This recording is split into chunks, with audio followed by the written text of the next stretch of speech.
So many people feel like it's fine to ask Waze when you feel lost. It's fine to ask Google when you don't know if your chicken is cooked enough in the oven. But when they feel like they have an important question about something like my relationship, how to deal with my child who's being rebellious, how to deal with my child who's choosing a different path, people could sometimes have big questions of things that have to do with moral choices or spiritual choices, emotional choices, and they don't ask their rabbis. And today we're going to talk about the danger of when you don't ask your rabbi. We know that Korach, he fell because he didn't have a rabbi. If he would have had somebody to ask, is Moshe Rabbeinu just doing this because he wants to gain on his position? Or maybe Moshe Rabbeinu is doing what he's doing because that's what God told him to do.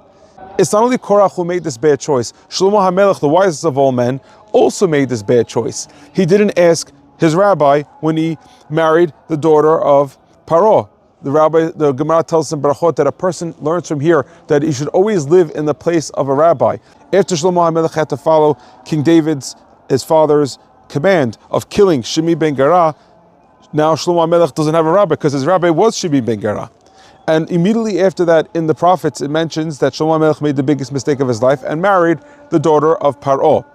Another two people who did things without asking rabbis was Nadav and Avihu. Nadav, the Midrash tells us, because Nadva Rucho, he had good intentions. Avihu, he is my father, is because Avihu would go in the way that he felt that Aharon was just his biological father, but not a father to ask advice from. So you have Nadav and Avihu, that they were the greatest of all men, but because they didn't ask their rabbi Moshe, or they didn't ask Aharon, they ended up making the biggest mistakes that caused them their deaths. We also know about Shaul that he had all the reasons not to ask his rabbi Shmuel, but those reasons weren't suffice. He had to wait for his rabbi. Because he didn't, he had to lose the kingdom. When a person doesn't have a rabbi, he could lose everything he has. He could make one bad choice and not realize how he could follow through with that bad choice. My mother told me a story that happened to her where because she would answer kashrut questions for the Syrian community for many, many years, once she got a phone call from a certain woman who was not that religious, but would call my mother for every single type of kashrut question, even like questions about certain soaps, about kashrut on soaps. And my mother never took the approach of these questions, I don't have to answer them. She always tried to answer every single question that was brought to her over the years that she was in that position. And this woman, she reached out to my mother one day and she said, I'm on the hospital bed and the doctor's saying to have an abortion. And I ask you all my questions of what food I should put in my mouth. I think the right thing, if I have enough trust, I'm going to ask you also, should I kill the baby? The doctor's recommending this baby will not be well. And the doctor's saying, why should I even ask a rabbi if the rabbi is not going to bring up this child? But I said, if I trust you for what I put in my mouth, I'll trust you also about what I'm going to do, what's in my body. My mother says, hold on, I don't know how to answer this question. I have to ask my husband, Rabbi Farhi, and they decided, my parents, to ask one of our Moshe Feinstein's right-hand men in these questions. The rabbis decided that the right thing is that she should not go through the abortion. And years later, my mother, all of a sudden in the airport with my father, suddenly comes over to them, a mother with a teenage daughter, says, Rabbi and Mrs. Farhi, in your merit, my daughter, I didn't kill her. This is my daughter, healthy, totally baby. She needed a minor surgery after the birth, and it's all in your merit. When do we ask rabbis and when do we not?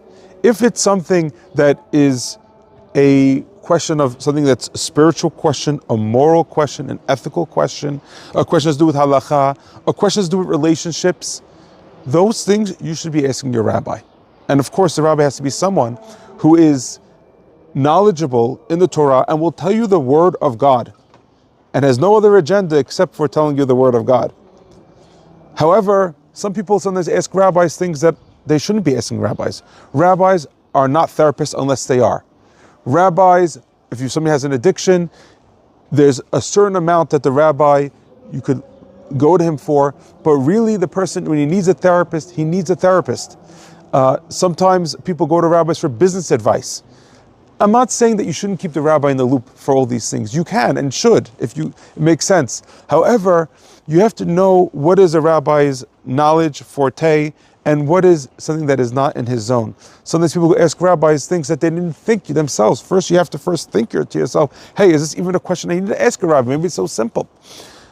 Many Shalom Bayit problems can be solved if only they decide between the couple that any time that we have a disagreement about something, of what's right and what's wrong, we're going to ask the rabbi for what the Torah thinks. Because if somebody thinks different than you, maybe there's something wrong with the way you're thinking, and it could be a good place for you to ask your rabbi. What holds people back many times in life is that they don't have clarity. Clarity builds confidence. When you are in doubt about something, you're going to be held back. You don't know how to make the decision. You're not sure. You start rehashing, you start rethinking. When you have guidance, when you have somebody who will be your moral compass, then it's easier for you to know with clarity what you are supposed to do, and that will give you the confidence to move forward.